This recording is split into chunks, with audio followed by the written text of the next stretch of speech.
ಭಕ್ತಿಯಿಂದ ಸಾಂಗವಾಗಿ ಹೇಳುವುದಾಗಿ ಅವರಿಗೂ ಕೂಡ ಪೂಜೆ ಸಲ್ಲಿಸೋಣ. ಚಂದ್ರಗ್ರಹ ಎಂದರೆ ಮರಗಿಡಗಳಿಗೆ ತಂಪಾದ ಗಾಳಿಯನ್ನು ಕೊಡುವ ಆದ್ದರಿಂದ ಭಕ್ತಿಯಿಂದ ನನ್ನನ್ನು ಚಂದ್ರಗ್ರಹ ಅಂತ ಹೇಳಬೇಕು. ಚಂದ್ರದೇವನನ್ನು ಯಾರು ಅತಿ ಭಕ್ತಿಯಿಂದ ಪೂಜಿಸುವರೋ ಧ್ಯಾನಿಸುವರೋ ಅಂತವರಿಗೆ ಸುಖ ಸಂಪತ್ತನ್ನು ಕೊಟ್ಟು ಕಾಪಾಡುವರು.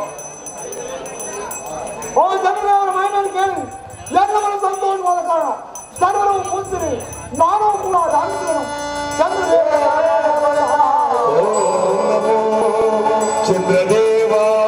ನಮಃ.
ಮಂಗದೇವರು ಅಂದರೆ ನೀಚವಾದ ಕಾಲ.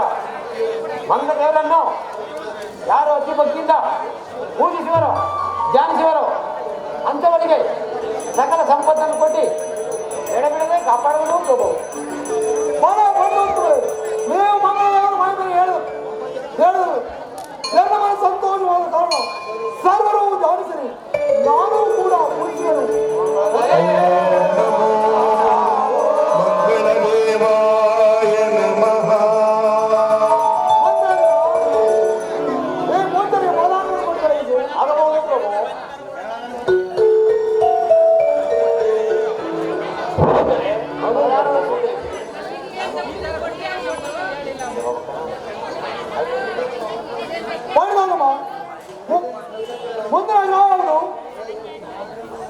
ಪ್ರಭು ಬುಧಗ್ರಹ ಪ್ರಭು ಮುನಿದೇವರ ಮಹಿಮೆಯನ್ನು ಅತಿ ಭಕ್ತಿಯಿಂದ ಸಾಂಗವಾಗಿ ಹೇಳುವುದಾಗಿ ಅವರಿಗೂ ಕೂಡ ಪೂಜೆ ಸಲ್ಲಿಸೋಣ.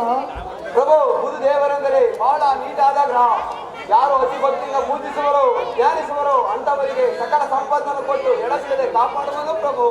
ಅವರನ್ನು ನಿಮ್ಮ ರಾಜಸ್ಥಾನದಲ್ಲಿ ಬುಧದೇವರೇ ದೊಡ್ಡವರೆಂದು ಧಾರಾಳವಾಗಿ ಹೇಳಬಲ್ಲರು ಪ್ರಭು. ಮನೆ ಆ ಮುನಿದೇವರ ಮಹಿಮೆಯನ್ನು ಕೇಳಿ ಎಲ್ಲ ಸಂತೋಷವಾದ ಕಾರಣ ಸರ್ವರು ಧ್ಯಾನಿಸಿರಿ. ನಾನು ಕೂಡ ಧ್ಯಾನಿಸುವೆನು. ಬುಧದೇವಾಯ ನಮಃ.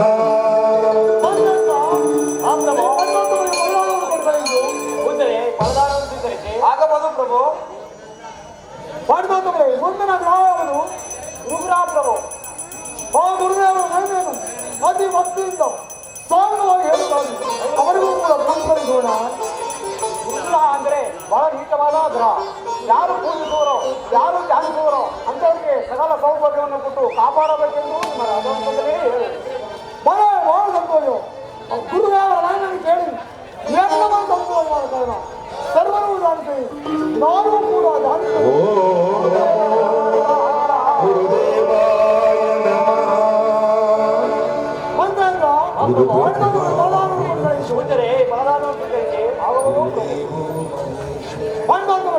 ಮುಂದಿನ ಗ್ರಹವನ್ನು ಅತಿ ಭಕ್ತಿಯಿಂದ ಸಾಂಗವಾಗಿ ಹೇಳುವುದು ಅವರಿಗೂ ಕೂಡ ಪೂಜೆ ಸಲ್ಲಿಸೋಣ. ಶುಕ್ರದೇವರೆಂದರೆ ಬಹಳ ಶ್ರೇಷ್ಠವಾದ ಗ್ರಹ. ಶುಕ್ರದೇವರನ್ನು ಯಾರು ಅತಿ ಭಕ್ತಿಯಿಂದ ಪೂಜಿಸುವರೋ ಧ್ಯಾನಿಸುವರೋ ಅವರಿಗೆ ಸಕಲ ಸಂಪತ್ತು ಪರಿಷ್ಕಾರವನ್ನು ಕೊಟ್ಟು ಕಾಪಾಡುವನೆಂದು ನಿಮ್ಮ ರಾಜಸ್ಥಾನ ಹೇಳಬಲ್ಲ ಪ್ರಭು. ಸ್ವಾಮಿ ಬಹಳ ಸಂತೋಷ. ಪುತ್ರದೇವರ ಮೈದಾನ ಕೇಳಿ ಎಲ್ಲವನ್ನು ಸಂತೋಷವಾದ ಕಾರಣ ಸರ್ವರು ಧಾರಿಸಿ ನಾನು ಕೂಡ ಓಂ ನಮೋ ದೇವಾಯ ನಮಃ. ಪೂಜ್ಯರೇ ಬಲದಾರ ಆಗಬಹುದು ಪ್ರಭು. ಮಾಡಿದಂತವರು ಮುಂದಿನ ಕಾಲವನ್ನು ಶನಿಗ್ರಹ ಪ್ರಭು ಶನಿ ಇಲ್ಲಿ ಆರು ಮೈದಾನ ಕೇಳಿ ಏಕಮನಸ್ಸು ಆ 7ನೇ ಶನಿಗ್ರಹವನ್ನು ಕೇಳಬೇಕು ಮಹೋತ್ಸವ ಆಗ್ತದೆ. ಅತಿ ಭಕ್ತಿಯಿಂದ ಸಾಧನವಾಗಿ ಹೇಳಲಾಗಿ ಅವರಿಗೂ ಕೂಡ ಮುಗಿಸಲಿದ್ದೋಣ ಪ್ರಭು ಹೇಳಿದರು ಪ್ರಭು ಶನಿಗ್ರಹ ಎಂದರೆ ಅಲ್ಲ ಇಲ್ಲಿವರೆಗೂ ಕೇಳಿದಿರಲ್ಲ ಆ ಗ್ರಹಗಳ ಮಹಿಮೆ ಎಂದು ತಿಳಿಯಬೇಡಿ ಪ್ರಭು. ನಿಮ್ಮ ಮನಸ್ಸನ್ನು ಪರಮಾತ್ಮನ ಪಾದದ ಮೇಲಿಟ್ಟು ಚಿತ್ತವಿಟ್ಟು ಹೇಳುವುದೇ ಆದರೆ ಸ್ವಲ್ಪ ಮಟ್ಟಿಗೆ ಹೇಳಿದರು ಪ್ರಭು. ಹೇಳಿ ಪೂಜನೆ ಸಾಧನವಾಗಿ ಹೇಳಿ ಆಗಬಹುದು ಪ್ರಭು.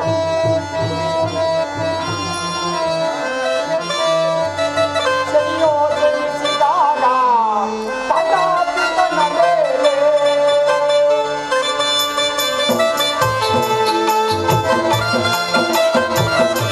ಶನಿಯೋ ಜನಿಸಿದಾಗ ತನ್ನ ಪಿತನ ಮೇಲೆ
ಪ್ರಭು ಮಗನು ಹುಟ್ಟಿದನೆಂಬ ಮಮಕಾರ ಪ್ರೀತಿಯಿಂದ ರಥಕ್ಕೆ ಕಟ್ಟಿದ 7 ಅಶ್ವಗಳನ್ನು ಹುಡಿಕೊಂಡು ಪರಕ್ರಮ ಶಾಲೆಯಾದ ಒಂದನ್ನೇ ಸಾರಥಿಯಾಗಿ ಮಾಡಿಕೊಂಡು ನಾನೇ ರಥದ ಮೇಲೆ ಕುಳಿತು ಆಕಾಶ ಮಾರ್ಗವಾಗಿ ಬಂದರಂತೆ ಪ್ರಭು. ಯಾರು ಆ ರವಿಯಾದ ಸೂರ್ಯದೇವರು ಒಂದು ಹೇಳಬಾಗಿ ಮುಂಚೆ ಹೇಳಿದರೋ ಪ್ರಭು.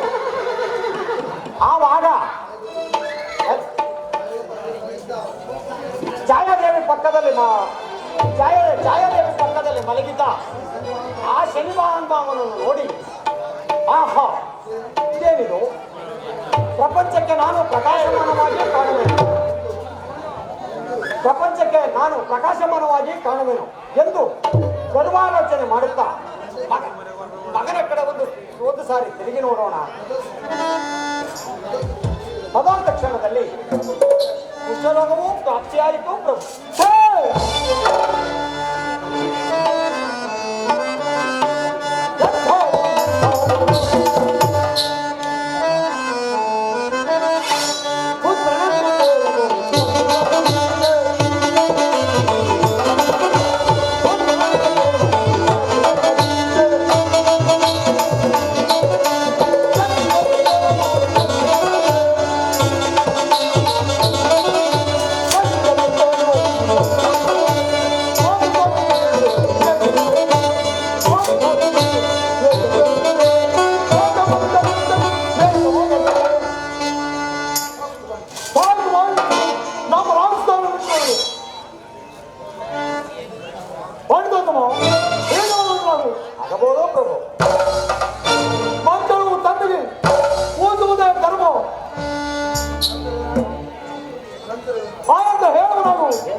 ತಡೆಯಲಾರಂಭಿಸಿದರು ಪ್ರಭು.